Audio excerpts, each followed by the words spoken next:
The smoke bubble blaster is an amazing machine. To keep it that way, it is important to give it some extra attention after each use.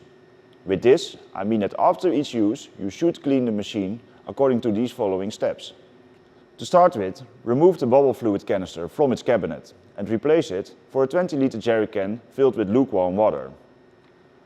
Activate manual mode to start the effect and run the water through the machine. Eventually, no more bubbles will be produced and only water will come out of the bubble heads. When this is done, it is time to clean the bubble heads. Place the wiper to the right side in a 4 o'clock position and remove the head from the smoke bubble blaster. You are now able to remove the inner ring from the smoke bubble head and soak these in lukewarm water for a few minutes. After that, remove the drip tray and clean it with a damp cloth.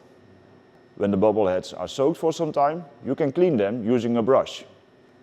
When that is done, you are able to set them back together and place them back in the smoke bubble blaster.